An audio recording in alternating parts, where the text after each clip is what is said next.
All right, it says we are live. So we'll let people join on, and I'm going to get ready to share this out to my Facebook page also, so people can join in extra there. Great. That will take just 1 second. Share. Boom. All right, we're doing it now, man.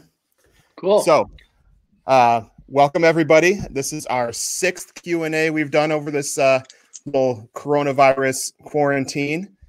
We've talked to some pretty killer players so far. If you haven't been able to join us, we've talked with Troy Lucetta from Tesla, Dax Nielsen from Cheap Trick, Rudy Sarzo, Dave Ellefson from Megadeth, and Kent Slucher from Luke Bryan's band. And today we're joined by Mr. Matt Starr, who plays with Ace Frehley, and also Mr. Big and a handful of other projects. So welcome to the Q&A. Hey guys, hey everybody. Hope everybody's healthy and well and safe and doing good. Yeah, so far so good here. You know, been a big adjustment the last few weeks, running the business all online instead of having all of our students here in person, but right, everybody's getting the hang of it. Yeah, well, you know, I'm glad that there's the technology that we have right now, because it makes it possible to connect with each other. If this has happened 10 years ago, even 5, you know, it would just be a different experience for everybody. Yeah. So what brought kind of me and you together? You had reached out to me. It was last summer, I believe it was, and you were planning some shows in, I think it was Chicago, and you were going to come by the school, and we had it all planned out, and then they threw a wrench into your tour plans, so we had to postpone that. So that will happen again sometime when everything gets back to normal. Hopefully. Yeah, we'll do this in person, hopefully, later this year, you know, when everything gets back to normal and we can once again be in the same room together. Yeah, I can't wait, man. The kids were so jacked about you coming. And so some of them were bummed, but we told them we'll make it happen again. Yeah, we'll make up for it. We'll make sure we do it right.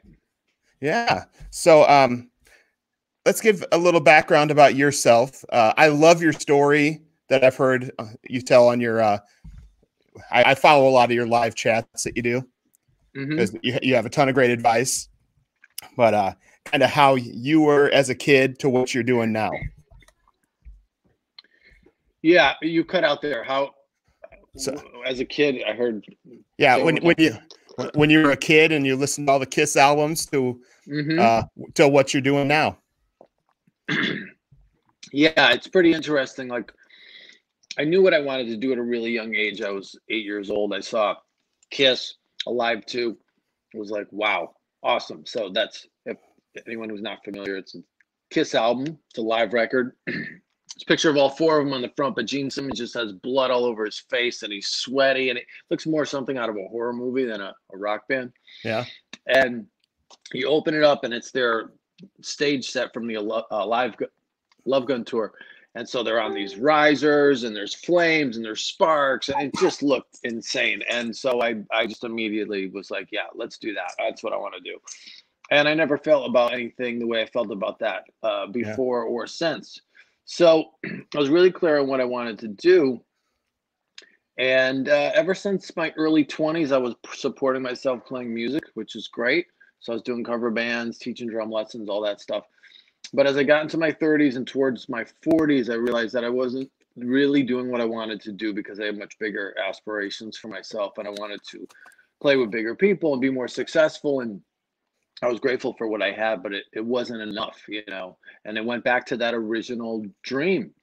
And so I did some things, made some decisions, and was willing to try some stuff that I had never done before.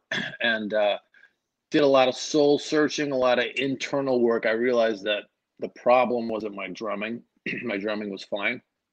My look was cool. Like, I was a normal, semi-normal human being who could get along with others. So there was none of those issues. And that was the thing that was so baffling to me. And I think a lot of people, guys and gals, who want to have a bigger career or just a bigger life in any field, they think it must be my paradiddles, or it must be my scales, or maybe I don't have the right guitar. And it's like, no. Because there's always somebody out there who's not as good as you, who doesn't have the so-and-so or this, but they've got the work, or they've attained the success level. And so what is that quality? That was in here and in here, and it's not what you think it is, So went through that, and in less than a year, along the way, I was broke. I actually had a gig that I quit to let the universe know that I'm ready to take on this new challenge. And it's like, but don't quit your job. That's not really what you want to do. So anyway, I was broke, and I ended up selling like a bunch of Kiss memorabilia that I had collected over the years. And, I just had no use for it. Yeah. So I sold it. I was pretty kind of, it was a beautiful thing because a lot of Kiss fans out there that bought it and loved it. Yeah. But for me to let that go was pretty painful. But then within 2 months, I'm playing in New York City. My first gig with Ace Frehley in Times Square. My mom, my dad, half the church that they brought from Connecticut is there. And so it just showed me when that kind of kicked in, I realized, wow, I think I have all these dreams that are built up over the years. And when I finally got my head on straight, they started coming. But it was like, oh, here's not the most recent one. Here's the first one. Here's Ace Frehley, Yeah. And since then, I've recorded with Ace, and Paul Stanley sang on a song, and then Paul asked me to do a gig with him, and so we've done that, and I played with Gene and at charity events, and so there's all these connections that keep happening, and it's pretty incredible. And I'm aware that there's millions of kids just like me who grew up on Kiss in the 70s and thought, I'm gonna play with those guys, but how many of them actually have? Exactly. And it's not because I'm special. It's not because I'm the greatest drummer in the world. That's why, or I'm the most special. I'm God's favorite person. No, but I applied these principles and they just work. And again, standing on the other side, sometimes that just sounds like BS and someone just got lucky. But man, I was not lucky for about 38 years, and that was not fun. And I changed things. So it's good. Life is good. And that's why I'm so happy to share any of this information that I've learned. Yeah. So how did you get that Ace gig? Was it just a tryout or networking? It was networking. It was willing to do anything. I would go to this. I had a friend who was playing in Quiet Riot at the time. And I said, what would you recommend I do to get to that next level, to get gig? And he goes, you're great. Just let people see you play. That's the only advice he had. And I thought, what does that mean? I go stand on the corner and play on on Hollywood Boulevard. And then I kept thinking about it, and it was like, well, you can go to open mics, you can go to jams. That's where people can see you play. Mm-hmm. So I started doing that, but there was one that was like an hour from my house. Was never anybody there. It was dead. It was so dead that they actually asked me one night, they go, do you sing? We need a singer. I go, yeah, I'll sing. So I sang some Zeppelin. There was a guy there, one of a few, named Brent Woods. Brent plays guitar, had played with Vince Neil, and now he's with Sebastian Bach for several years, and also Taylor Hawkins from the Foo Fighters. He's got a band called Chevy Metal. Yeah. And when I heard that Ace's drummer quit, I started calling everybody that I had met so far, and Brent was like, "Oh yeah, I know the bass player," and he goes, "You'd be great," and he goes, "And you sing? I saw you sing, right?" Because the guy who plays drums with Ace has to sing all the Paul Stanley songs. Ah. So I was like, so that's how that connection got made. I flew to New York a couple weeks later, auditioned without Ace, just the two, Anthony and Todd, bass player, guitar player, played 3 or 4 songs. Todd was like, all right, and then walked out, which is very New York. And which I didn't take offense to. I felt like that was good. He was just like, okay, cool, Yeah. And a couple weeks later, I got a call. I got the gig, But so it's kind of like that's how I started doing the coaching thing, because people would ask me in clinics, well, how'd you get the gig? Well, how'd I get the gig? I heard his drummer quit. I called some people. They knew somebody. I went to New York, got the gig. That's not really how I got the gig. How I got the gig was driving to that jam that was an hour away, getting home at 2 o'clock in the morning, hanging out all night for a chance to play, saying hi to anybody I could connect with. That's how I got the gig. So it's kind of deceiving. You know what I mean? Yeah, it's a little bit of everything. Yeah. Mm-hmm. Yeah. So that's awesome. So because like How did you feel? I would say the first time you played, say, Detroit Rock City or one of your favorite songs with Ace in front of you on stage.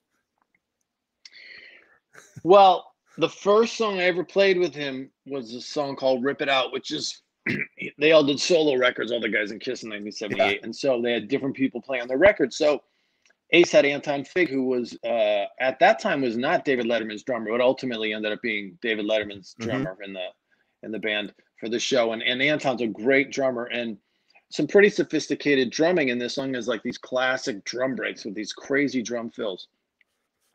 And we were supposed to start the show with Rocket Ride, and the day before, Todd, the New York guy, and he goes, "Hey, we should open up with Rip It Out, right? You're cool with that, right?" Knowing, he's testing me because that's pretty challenging, that middle section, and to come right out of the gate. So then we get there, and there's a guy hanging around with a stick bag, and I'm like, "Who is this guy?" And then someone goes, "Oh, hey, did you see Anton?" And I said, "Fig?" He's like, "Yeah, he's here somewhere." I go, "Oh my God, that's him." So I said hi. He's very nice. He was just chill. He's just kind of hanging low key. And so, I walk out on stage. Anton's standing on the side of the stage.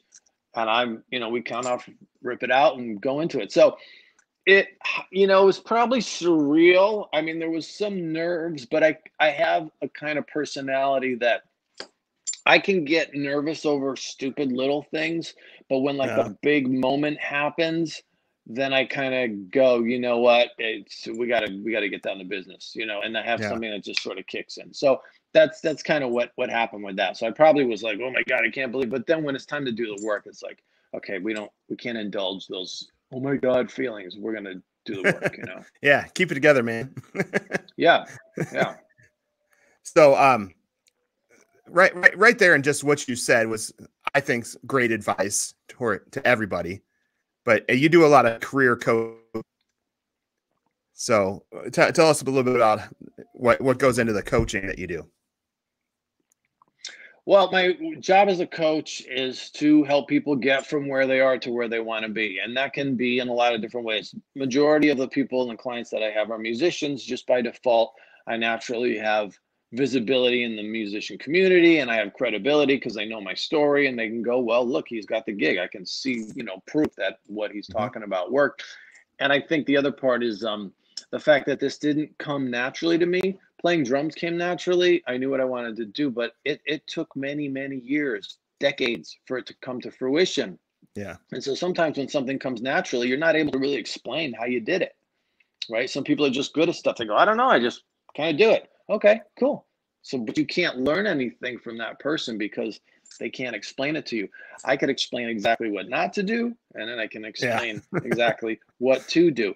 And so, I just started working with a guy, and he said he kind of was wanting to take drum lessons. And I said, well, we can do that, but what's your goal? And he told me what his goals are. I go, let me see some videos of you playing. Guy's great. I go, it's not your drumming. And he goes, that's what I thought.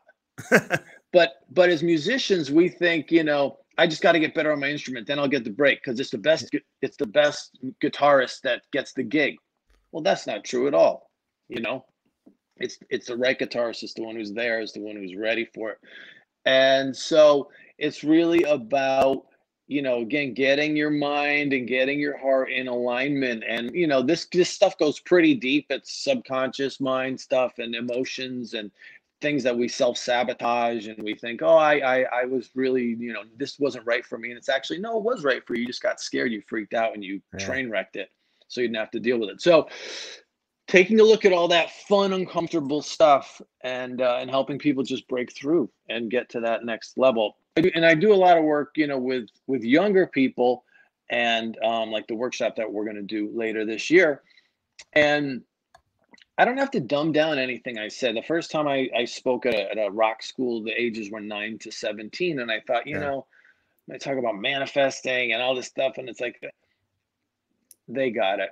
They got it. And the owner had said to me, he goes, how did you keep them quiet for so long? I can't get them to sit still. And they were just paying attention, And so this is stuff that actually comes naturally to us. And I think we unlearn it, or it gets taught out of us, or it's not encouraged, and we kind of forget.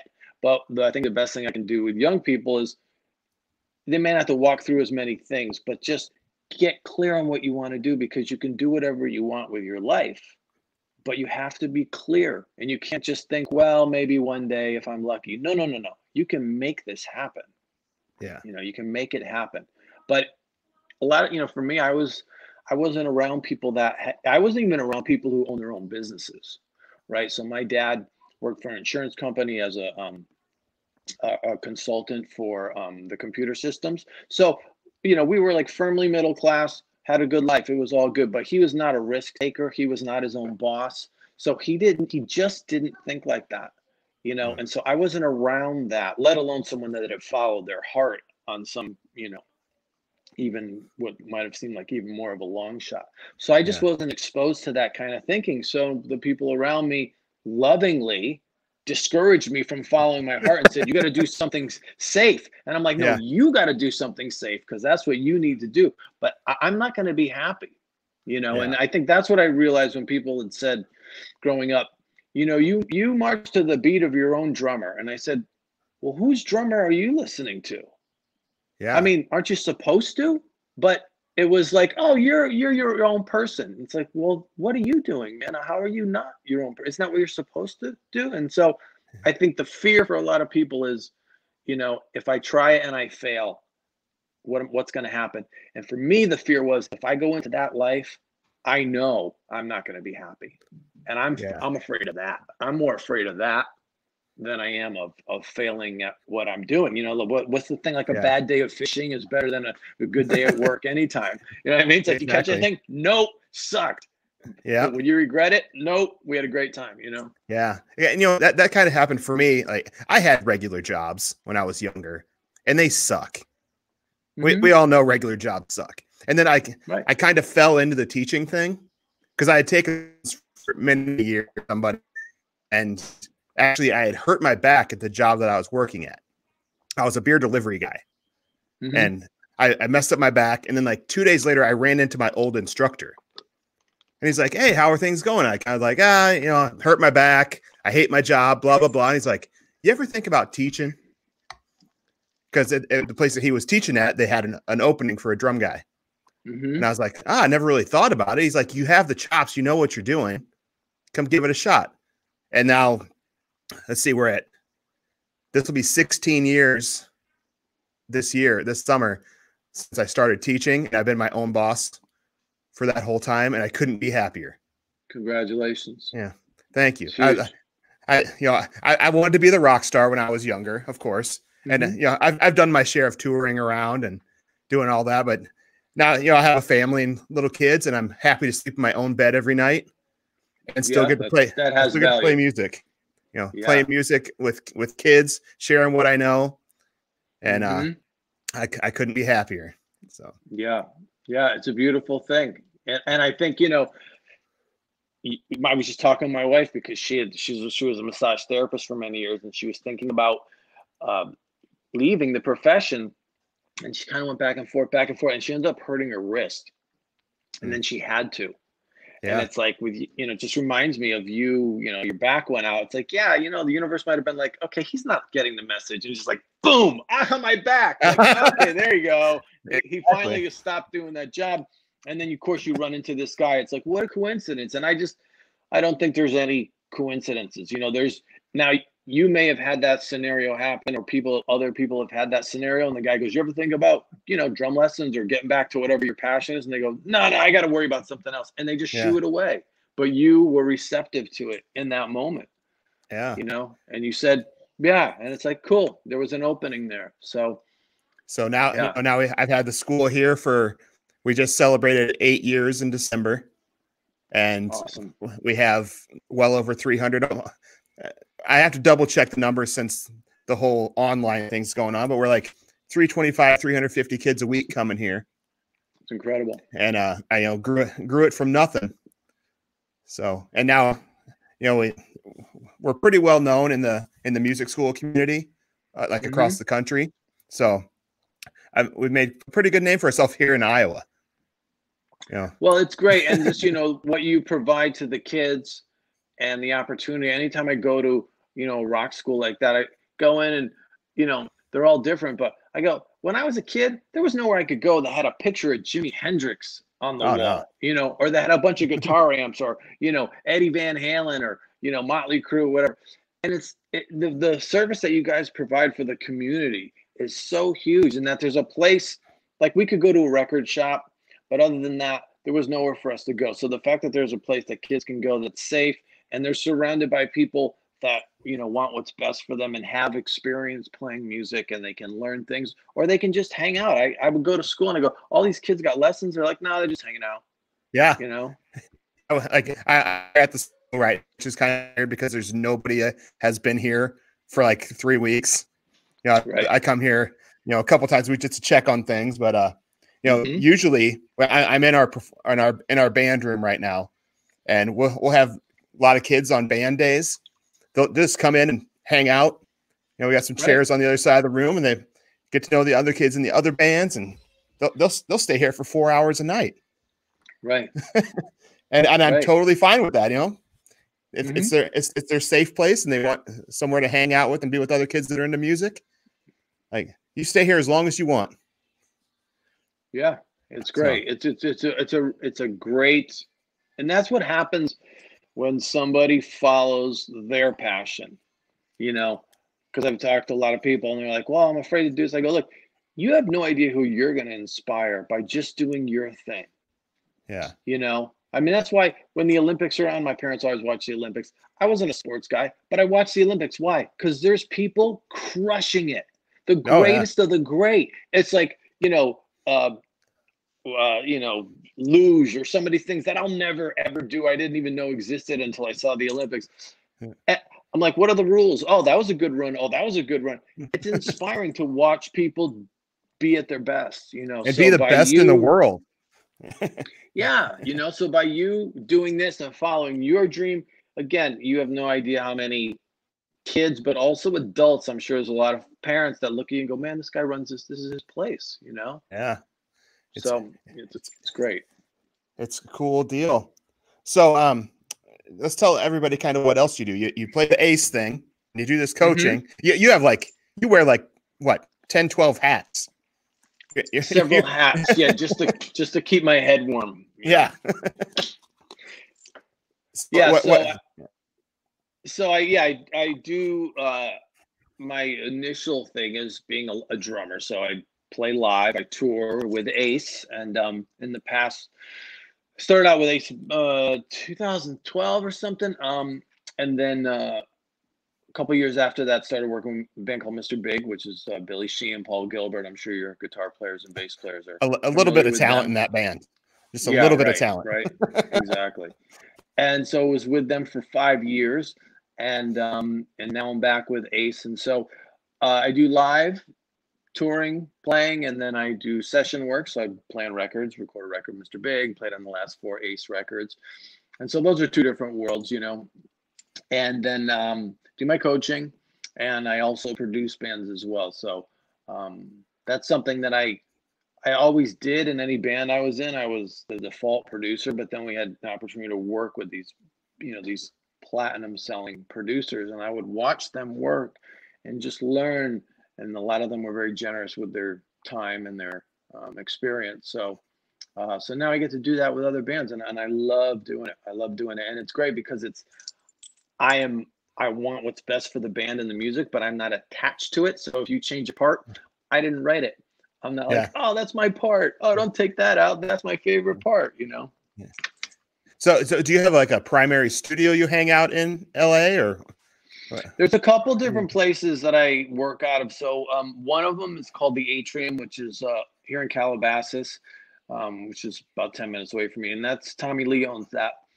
And it's in his home, but it's not like a home studio. It's a studio that's on the property of his home. Okay. And so I like recording there. He's got a great sounding room, and obviously tons of drums and tons of other gear. And his engineer Smiley that works there, and I work with him and do a lot of work there. So when I'm producing, I'm just producing. I let somebody else do the engineering, because a lot of times someone will have Pro Tools and they'll say, I'm a producer. And it's like, well, I don't, just because you you might be an engineer, maybe, or maybe you're just hitting spacebar. So there's a reason that each person has that job, So when you get a band, you start rolling, then you realize, oh, this is why we have roadies, not to be cool, but so that I can actually do my job, because there's way too many things to worry about. And that's why we have a manager, and that's why I have a business manager, and that's, so there's producer, engineer, there's all these different roles. And then another one's called Infinite Spin, and that's in Van Nuys. And a lot of guys have worked there, guys from Toto, Sheila E. owned it for a while, and Simon Phillips, a lot of drummers do a lot of work there too. So great engineer, Marcial, my buddy, my Cuban buddy. His mom still lives in Cuba, and she sends him Cuban cigars. So every time I see him, he goes, "I got something for you." Nice. So I actually heard a funny story, because there's more than one Matt Starr out that way. There is, yes. That's what. So I was talking with Dax Nielsen last week, and he's like, "Oh yeah, I know now." And we're talking about you, and he's like, "Wait, we're talking about the same Matt Starr, right?" And I'm like, "I think so." And he's like, "Are you talking about Mustache Matt or Canadian Matt?" Right. So that's how you're known, as Mustache Matt. Apparently, I guess I don't know if Dax just spontaneously gave me that name or what, but yeah. There's another drummer out here. His name is Matt Starr, and when I first got out here, people would say, "Oh, there's another Matt Starr," and so it was a bass player. I think it was Eric Holden, who he'd play with Melissa Etheridge and a bunch of other artists. But he goes, there's another Matt Starr. I go, yeah, I know. And he goes, well, I'm going to go see him on Monday because there's a Ringo Starr exhibit at the Grammy Museum. And I said, okay. So I went.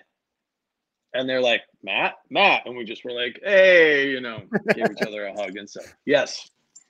That's great. So actually, speaking of the mustache and all that, one of our students, Colton, he wants to know, how did you get your legendary look of the mustache?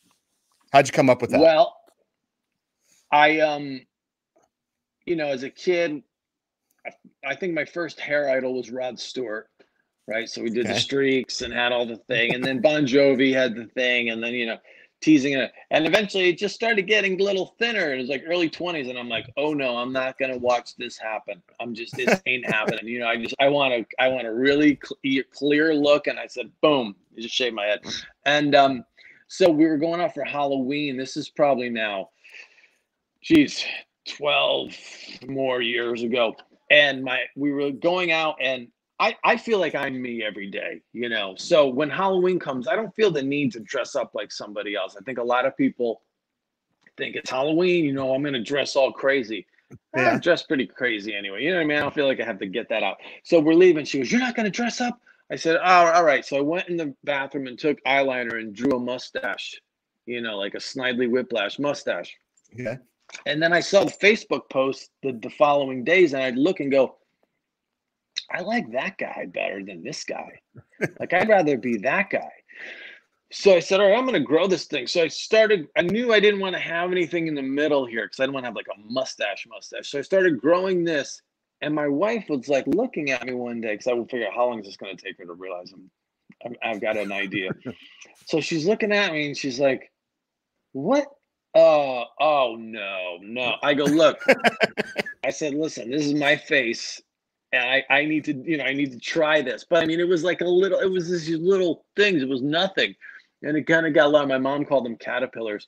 But anyway, I did a show like about a month later, and she saw the show, and she goes, oh, I get it. She goes, yeah, I got it. I got you. Because, you want to have an identifiable look. I always wanted to, I feel like if a 5-year-old kid can't draw you, then you don't have a strong look. That's right. Good advice. I could do a stick figure with a top hat and curly hair, and you'd go, oh yeah, Slash, got it. So that was it. And it's grown over the years, and it's gotten longer and longer, and it's gotten tons of food in it, and it is what it is. But yeah, because without that, you'd look like the dude from Disturbed. He's just got like any other bald guy. Yeah, exactly. Yeah, exactly. All right, totally off music subject. Well, yes, but again, it's part of the rock and roll business because any one of your heroes has a very distinct look, and it's not by accident. It's not by accident, Exactly. Okay, so another question off the Facebook has absolutely nothing to do with music either. Have you watched The Tiger King, first of all? No. Oh, okay. Well, sorry, Cassie. She asked a question about it, what your opinion was, but because what's the deal? The woman on the show actually killed her wife in real life, or husband in real life? He went missing, but right. They believe watched it. The belief is that she fed him to her tigers. That's a good one. So there's a big debate on if she actually did feed her husband to the tigers. And did they reopen the sheriff or whatever reopen the case now because of this? Yes. So yeah. Wow. Yeah. It's a big. If you got nothing going on. Right. So let's get back to music. Let's talk about you've started a thing, the master classes. Mm-hmm. So let's talk about that a little bit. Yeah, sure. So again, every moment is an opportunity, right? And some moments seem great and you're like, wow, what an opportunity. And then other moments come along and you're like, oh, this is not fun, but it's still an opportunity. And so what we're going through right now sucks, but it's an opportunity, right? And so what I realized is, you and I were looking at putting together the workshop so I can come out and see you guys, and it's like, oh, we got to put that on pause. And I'm going, well, I still have this information and I still want to share it with people. And there's a whole lot of people out there that could use this information. So what I started doing is doing master classes, and we started this a couple weeks ago. And what they are is a focus on a particular subject that comes up repeatedly in my coaching work, right? So these are kind of the most common things. So anyone who teaches music lessons, if you teach drum lessons, like hold the stick between your index finger and your thumb. Don't let your pinky finger wrap it around. Keep your hands flat, sit up straight. There's all these things that you keep telling every student, because it's a common challenge. So that's what we're doing. So the first one was on mindset, and it just went really, really well. And then the next one that we did this week was on time management. So now we're actually taking a survey. So if anyone wants to weigh in, what we're looking at talking about is either how to get an endorsement. It's one thing. Okay. Overthinking, which applies to stage fright or having an audition or going into the studio and just choking and not being able to access that creativity like you can when you're all by yourself. And then the third one is networking, is quarantine networking. So, because networking is such a big part of what we do, how do you network with people when you can't now get in the same room with them? So, we're going to be doing these weekly master classes. They're live on Zoom. They're 75 minutes long, and I do a presentation, and then we have a Q&A that follows. And anyone who registers can also watch the class anytime after that for 7 days, because we have people from around the world. So I have guys from Australia that go, I want to see the class, but I'm going to be sleeping when you're doing it. So is there a replay? And so, there's a replay. So how do we get onto that? Is that through your website? That is through my website, but I think if you maybe you want to tell your folks about it, and you'll have your own link that they can do, and it'll go through the QC Rock Academy. Great. So we can put that together, and then if you want to send out an email and let folks know about that, then we can put that together. Perfect. Yeah, because I know a lot of people would get some good info from that. Yeah, so. and they're $19 a class, so they're it's not about, it's $19. It's not about, how much money can I get for this? It's just about, we provide something, give me a little something for my time, and let's get this conversation happening, so we can get the information out there. And look, everybody's home, everybody's at their computers, and this is a good time. Yeah. That's kind of like when we started this whole thing, I was like, man, I need to do something to keep the kids engaged. Because they're stuck at home. They have nothing going on. I'm like, I'm going to start reaching out to guys that I know in the industry to do these Q&As. Right. And it's actually worked great. I've been doing 2 a week now for the last 3 weeks. Awesome. So I don't have anybody lined up for next week though, so I need to work on that over the All weekend right, here. let's think about that. Yeah, we can come up with somebody. But I have a question here from Lexi. She's one of our longtime students. Hey, Lexi. What do you do before you perform? Do you listen to a certain song, get pumped, or what are your rituals? That's a really good question. So when I'm on the road, I stretch all day long. So I will just, kind of, these are sort of yoga stretches, but you sort of grab your elbow and pull your arm up, grab your elbow, pull your arm up, and you can pull it back like that. Do this, not too much, but just enough. I can kind of feel it in my forearms. And there's when you put your hands behind your back and you sort of pull your shoulders down. So I'm doing that all day, just standing around, just making sure I'm loose, right? Get the sticks in my hand. With Ace, we do sound check around 3 p.m. So I warm up there and I'll play at sound check, but I won't play full concert volume. So I'm warming up, I'm playing, I'm getting comfortable doing stuff, but I'm not wailing on the drums. It's still pretty loud because that's how I play, but it's not full intensity. And then about an hour before the show, I start really warming up and I'll just do quarter notes, 1, 2, 3, and really slow. It's not about how it sounds. I'm really seeing how my muscles feel, making sure I'm relaxed. And sometimes it's like you just can't get it to feel right, because I'll do it with a metronome, right? And I know how to play on time. I do lots of work with click tracks, not a big deal. But some days, like, just not live. I feel like I'm fighting it. It's like, yeah, because you got some fight in you. You got some part of you that's like, and it's like, let's let that out, and just really surrender to that groove so you can put it exactly where you want it. And then I'll play a little faster and get my hands moving, and then keep doing those stretches. And then about 20 minutes before I get dressed, because I don't like to sit around in my gig clothes. So about 20 minutes before I get dressed, and then start moving my hands. And then with Ace, it literally, like, he pulls up, they get a call, he's here, the intro tape starts, which is this like 4-minute acoustic piece, and it's got a bell at the beginning. So we'll be hanging out and it's like, we're gonna start at 9, and I'll look and goes, are we on time, or are you gonna be 10 minutes late, or yeah, we're on time, or 5 minutes, whatever. So I know, because I don't want to be ready and then it doesn't happen, Yeah. So that's the other thing too. I never look out at the audience and never see how many people are here. I don't want to know any of that. And then it's like, okay, yeah, he's going to be here about 5. Cool. And then we're chatting. It's like, bong, the bell. It's like, okay, let's do it. And then we walk out. And before I get on stage, I always put my knee on the ground, say a little prayer, just ask God to play through me. And that remind myself that I'm there for the band. And I'm there for Ace. I'm there for whoever I'm playing with, to give them a solid pocket.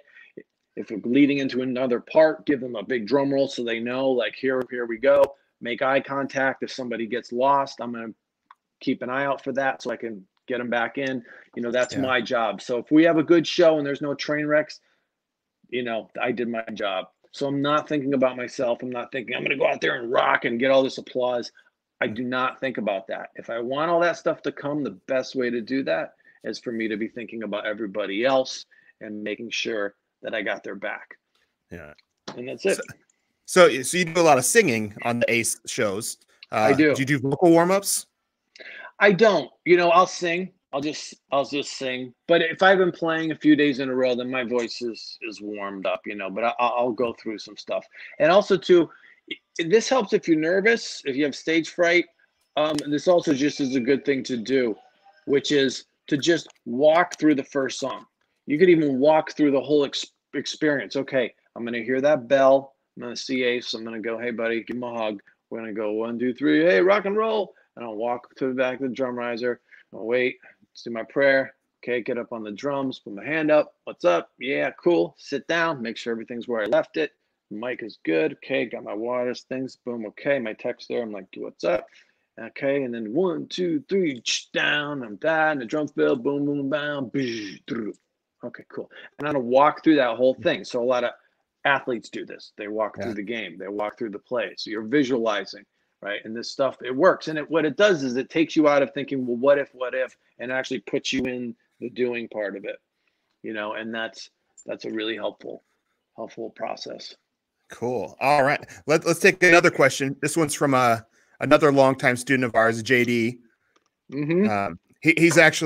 He's graduated. He's down at Belmont down in Nashville now. Oh, So right on. Yeah, cool. So he wants to know JD.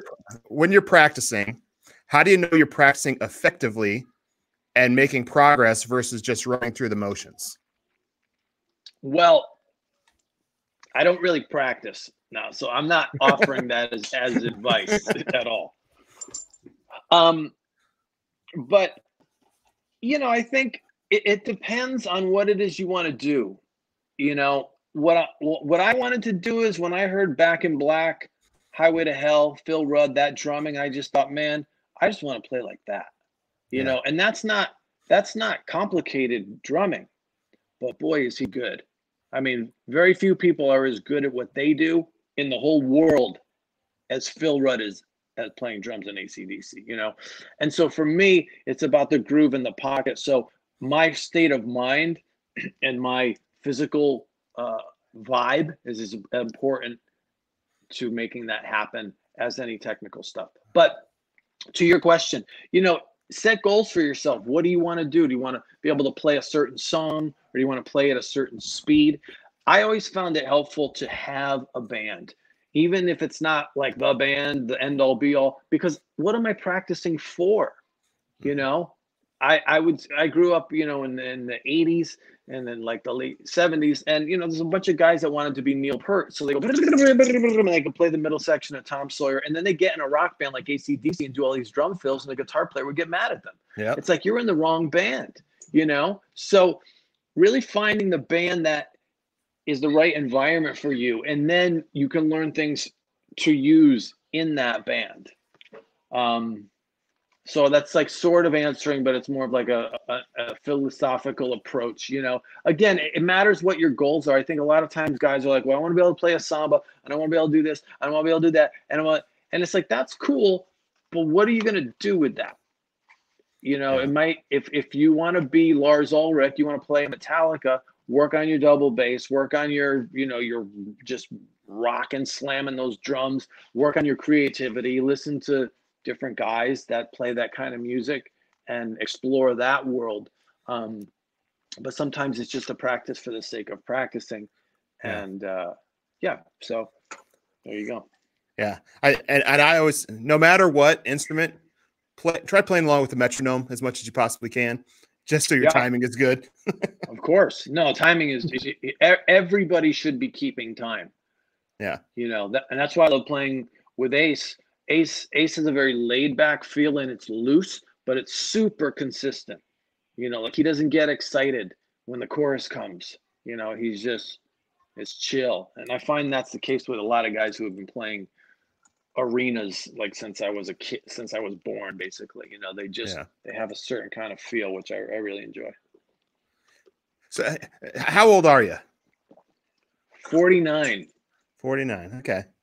So you're just a few years older than I am. So, but we grew up listening to pretty much all the same music. So, yeah, exactly. All right. Now, I have another question. This comes from my friend Steve. He's actually a art teacher in elementary school. Oh, right on. Hey, Steve. He wants to know, as a musician, teacher, coach that you are, what would you hope that someone would take away from you? I think just be true to yourself, be authentic, figure out who you are and why you're here, and do everything as well as you can. Absolutely. And with everything, with everything. Yeah, no, exactly. I mean, that's, part of that. I also speak, when I do speaking gigs, it's, I'll go to a corporate setting and talk about how to be a rock star in your job, because, okay, when I'm on that stage, everything's really important, but then I get off stage and suddenly things aren't so important. It's like, if I'm really a rock star, for my definition, it's to be exceptional. Like, how can I be a rock star with my kids? And that doesn't mean sitting around smoking cigarettes, wearing snakeskin boots. It means like being an awesome kick-ass dad, you know, and the same thing with my wife, and the same thing with any relationship that I have. So, because I think your kids are about the same age as my kids. I think that's what we talked about. Yeah, ours are 4 and 6. Okay, yeah, mine are almost 6 and just turned 8. So Mm-hmm. they've been stuck at home with me for like a month now. So Yeah. it's been rough. So it's good. That's why Yeah. it's good to come here to the school and take care of this. I love my kids to death. I really do. Yeah, we get to come away. home. We get to come Yeah. home. Daddy's home. Yay. Yeah. Well, it's like, with my wife and I too, she'll just go, I just need some time. I go, yeah, cool. I got it. And she'll go upstairs and she'll just, go up in her room and, just maybe watch some, do some work or chill or take a nap or, whatever. And then she come down. Hi, she just rejuvenated. So yeah, I get it. We all need it during this time too. Yeah. So, one more thing we'll talk about. You have another new project that just was released a few months ago, Black Swan. Right. So let's hear about that a little bit. Yeah, so that is a band with Jeff Pilson, who was in Dokken. That's when I first saw him. And he's been with the band Foreigner for many, many years. Red Beach, who was still in Winger, original member. And then he's also been with Whitesnake for many years. And then Rob McCauley, who worked with Michael Schenker, was with Survivor. And Rob's just got an incredible voice. And so Jeff had reached out to me about this time last year, actually, and said, hey, you got this thing with Robin and Reb, and, wondering if you want to play drums. And so, just that alone, I said, yeah, this sounds really cool. But then you never know what it's going to be. Obviously, with those guys, it's going to be of a certain quality, but you don't know if there's going to be chemistry there. So they sent me the demos they had, and I thought they sounded incredible. And then I came in and played drums, and Jeff produced it. So Jeff and I, worked on doing the recording together. And after every song, we were both like, wow, this is really good. And then he sent it to them and they go, holy cow, it got even better, So we have a chemistry, and it came out on Valentine's Day this year. Okay. And it's called Shake the World. And it's rock and roll. It's got an 80s kind of tinge to it. But I think Robin's voice, it makes it something really special because Robin's got a really soulful voice. And it sounds rock and roll, but he's not really trying that hard. So it's kind of like a Paul Rogers, like a hard rock Paul Rogers is what his vibe is. But we were getting a lot of people interested in having us tour. So either management or agents that wanted to book it, or bands that said, hey, we want to bring you guys out. All of that is on pause right now. So we'll see what actually ends up happening. But we're all really proud of it and like, hanging out together. So we'll see.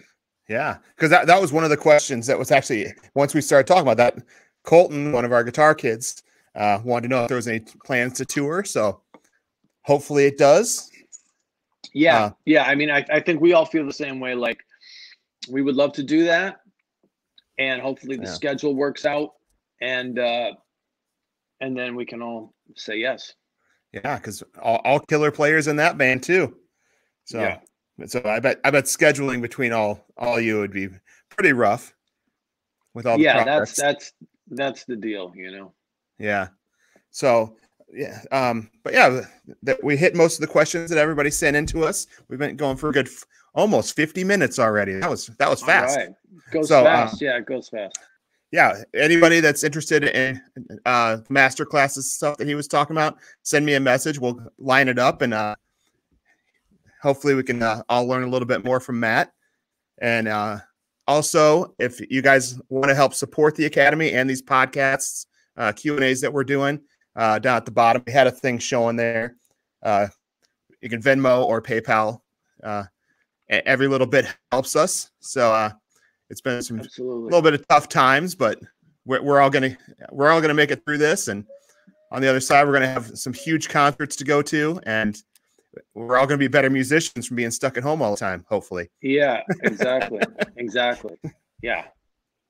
So thank you very much, Matt, for talking with us today, and we'll catch all of you soon. Cool. Thanks, Greg, and all those rockers out there. Hey guys, thanks for joining us. All right, I'm going to end the broadcast, and I'll chat with you just for a second. Okay. Thanks.